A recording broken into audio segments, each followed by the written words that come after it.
राजकुमार से बना महात्मा उन लोगों के पास आया और उनके यहाँ सीने में हाथ लगा के ऐसे कुछ देखने लगा। एक आदमी, क्यों भाई क्या बात है, जेब काटेगा, क्या करेगा, कौन है तो, क्या बात है? बोला नहीं जेब तो नहीं काट रहा। और क्या देख रहा है? बोले मैं देख रहा हूँ यहाँ कुछ धड़कता है क्या नहीं धड़कता है। क्या मतलब है? बोले मतलब यह है कि तुम 12 साल से ये बात सुन रहे हो और तुम्हारे ये बात लगती नहीं, तो इसका मतलब ये हुआ ये धड़क नहीं रहा, ये तो बंद है तुम्हारा। मैंने तो एक बार सुना था और मेरा तो जीवन बदल गया, मैं तो संत हो गया और तुम्हारे अंदर कोई परिवर्तन नहीं आया। ये धड़कने लग रहा है यानी ये बंद हो गया, मैं तो ये देखने लग रहा हूँ। अगर बंद हो गया फिर तो ये 100 साल सुनते रहो, कुछ भी नहीं होने का। और अगर ये धड़क रहा है तो इसका मतलब तुम जीवित हो, और जीवित हो तो तुम्हारे अंदर कोई परिवर्तन आना चाहिए। उनमें परिवर्तन आया नहीं आया, पर कहानी जरूर एक बन गई कि सत्संग से जीवन बदलता है। बदलता उनका है कि जो सत्संग से जुड़ जाते हैं, जुड़े होते हैं, उनका जीवन बदलता है। राजा उदयन ने भगवान के देशना सुने और सुनकर उसके मन में परिवर्तन आया और उसने कहा मैंने सोचा हुआ है भगवान के चरणों में दीक्षा लेना। भगवान की चरण वंदना करके वह लौटता है और आ करके अपने भांजे को उसने राज्य दिया। इसलिए दिया कि यह राज्य का सम्यक प्रकार से संचालन कर लेगा, इसलिए दिया। भांजा राजा हो गया। पुत्र को उसने इसलिए नहीं दिया, एक तो ये भोला है। एक बात और भी सोची राजा ने कि शायद इसके मन में कभी वैराग्य भाव आ जाए, आत्म कल्याणी कर ले। भूला है, दुनिया में क्या करेगा फंस करके, अपने अध्यात्म के रास्ते के ऊपर चले। राजा ने तो अपना कर्तव्य पूरा किया और भगवान के चरणों में जा करके दीक्षा ले ली। उदयन राजा उदयन मुनि हो गए। अद्भुत कथा। उदयन के बंधुओं, उदयन ने अपने जीवन में जो साधना करे, विलक्षण साधना की, भगवान के चरणों में दीक्षा ले ली और जब भगवान का विहार हुआ, भगवान के साथ साथ वह भी इस प्रदेश के अंदर आ गया और लंबे समय तक उसकी साधना चलती रही। और ये साधना कितनी ऊंचाइयों पर लेकर के गई, ये बात आगे कहनी है। आज तो इतनी कि उसने दीक्षा लेकर के महान साधना की, साधना के द्वारा वो कहाँ पहुँचे, किस ऊंचाई पर पहुँचे, उसकी बात आगे और हम चर्चा करते हैं। जिन शासन गौरव गाते हैं, जिन शासन निज जीवन सफल बनाते हैं, निज जीवन सफल बनाते हैं, जिन शासन गौरव गाते हैं, जिन शासन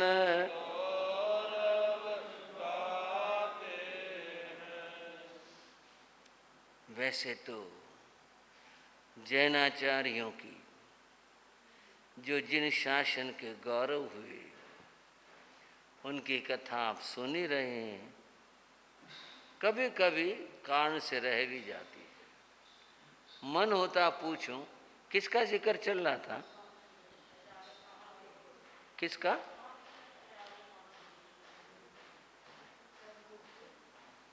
हाँ, ये सुहस्ती का थी तो उनके शिष्य, लेकिन जो जिक्र चल रहा है वह है सुहस्ती का जिक्र चल रहा है। वो तो अपने महान साधना के लिए छोड़कर सब चले गए थे। अब तो संघ का संचालन, व्यवस्थाएं आचार्य सुहस्ती कर रहे हैं। ये कई जगहों पर आया, पता नहीं कैसा समय था। वैसे ये मैं वैसे भी सुनता हूँ, पहले अकाल बहुत पड़ा करते, पता नहीं कैसा ज़माना था, बारिशें नहीं होती थी। एक आपने कभी सुना हो संवत 95-96 में बड़ा भयंकर अकाल पड़ा था। आज तक, अब तो शायद उस समय के लोग, लेकिन बताते हैं लोग इतने ज्यादा आक्रांत हुए थे कि झाड़ी, सूखी झाड़ियों को पीस करके थोड़ा सा आटा मिला के लोगों ने रोटियां बना के खाई थी, झाड़ियों की रोटियां। ऐसे अकाल पड़े। उस जमाने में स्वस्ति का जमाना तो बहुत पुराना जमाना है। आर्य स्वस्ति के समय में भी अकाल पड़ा, और ये अकाल का जिक्र संभूत विजय के प्रसंग में भी था, वहां भी आया था, यहां भी आया। अकाल पड़ा।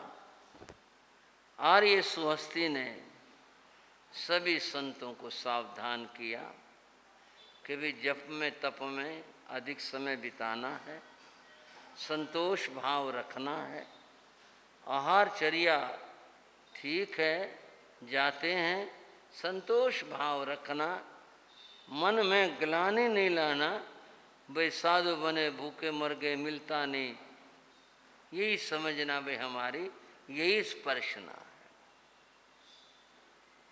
ठीक है गुरुदेव।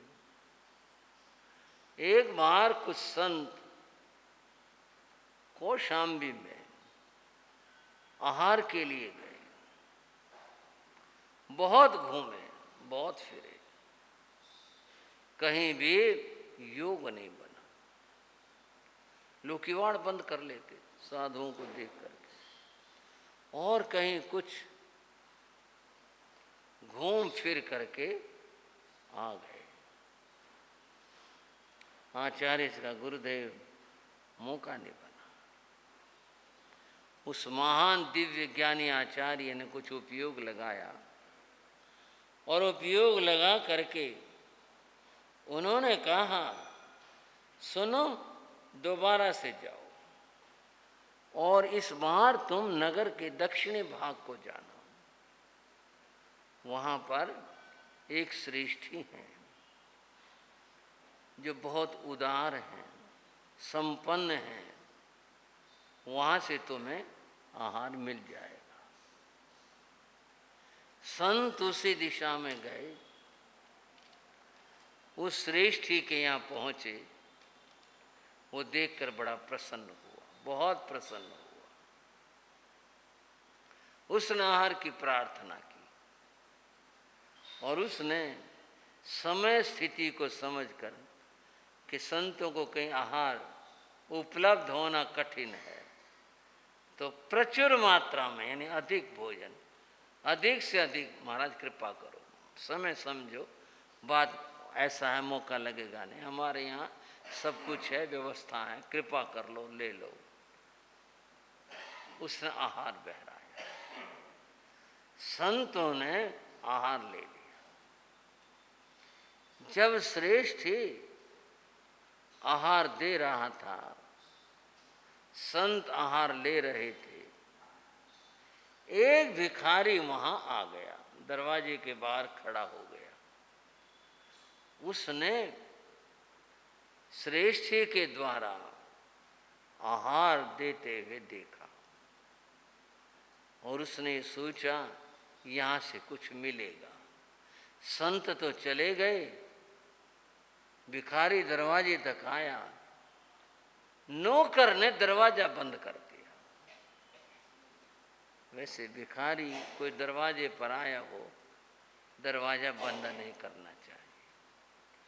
जो जैसी श्रद्धा है, स्थिति है, कुछ देना चाहिए। और सेठ ऐसा करता भी नहीं, वो नौकर ने दरवाजा बंद कर दिया, भिखारी बेचारा रह गया। उसने सोचा चलो इन्होंने दरवाजा बंद कर दिया, ये जो साधु अभी गए थे ना, ये शायद ये कुछ दे दें। वह शीघ्रता से चलकर संतों के पास गया,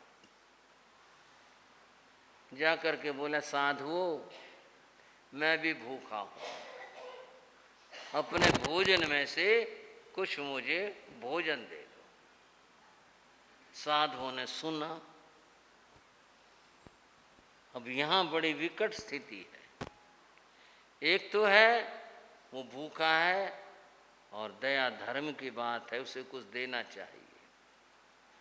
दूसरी यह है कि साधु सामान्य जनता के आचार से ऊपर होता है। कुछ बातें सामान्य जनता की होती हैं, साधुओं की बातें कुछ और होती हैं। जैसे यही प्रसंग ले लें, साधु अपना आहार इधर उधर बांटा नहीं करते, क्योंकि अगर वो बांटें व्यवस्था और नियम दोनों भंग होते हैं।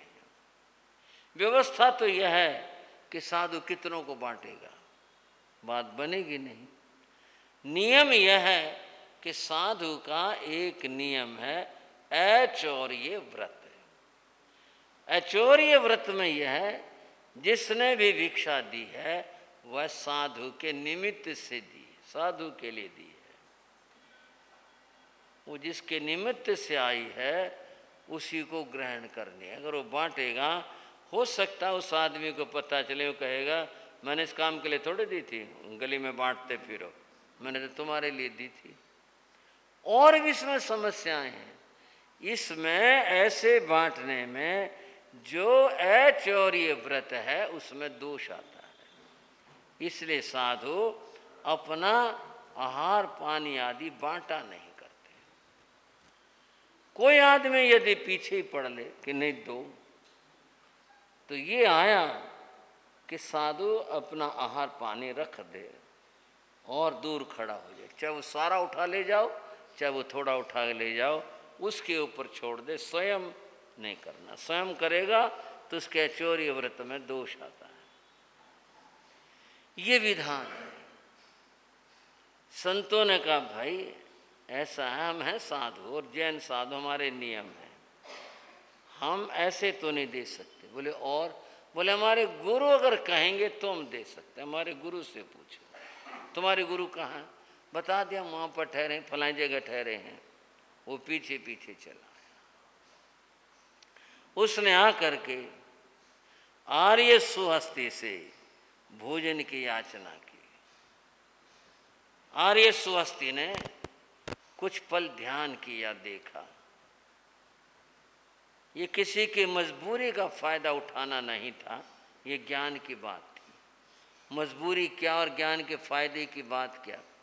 आचार्य बोले भाई अगर तुम हमारे में शामिल हो जाओ तो फिर तुम्हें हम भोजन देवी अब भी दे देंगे और आगे भी जो हम भोजन आता है वो तुम्हें देते रहेंगे, अगर हमारे में शामिल हो जाओ। मैंने मजबूरी की बात जो शब्द के वही कही, भाई गरीब आदमी उसकी मजबूरी का फ़ायदा उठा करके उसके साधु बना रहे हैं, ये मजबूरी की बात है। इससे हटकर एक और बात है, वो है ज्ञान की बात। उन्होंने ज्ञान में कुछ देख लिया क्या होने वाला है, इसलिए उन्होंने ये बात कही, मजबूरी का फ़ायदा नहीं उठाया। वो बोला क्या करना होगा? बोले भाई हमारे वाले कपड़े पहनने होंगे, ये छोड़ना होगा, जो नियम हम दिलाएंगे वो करने होंगे। बोले और क्या करना होगा? उन्होंने बता दिया हमारी ये नियम। बोले तुम बताते रहना, मैं वैसा ही कर लूँगा, मुझे तो याद रहेगा नहीं। बोले हम बताते रहेंगे। उसने आहार के लोभ में कि आहार यहाँ मिल जाएगा, इस लोभ में दीक्षा ले ली और आचार्य ने दीक्षा दे दी। आप फिर कहोगे ये तो मजबूरी का फ़ायदा उठाने वाली बात होगी।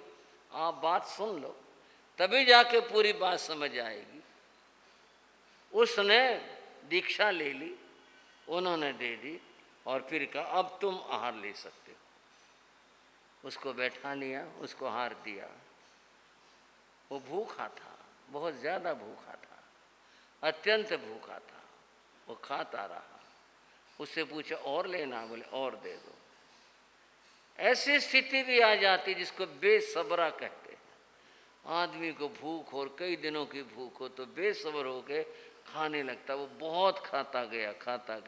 उसने बहुत ज़्यादा खा लिया, पर एक सीमा ही तो, आगे जाके मामला रुक गया। बोला बस और तो नहीं चाहिए।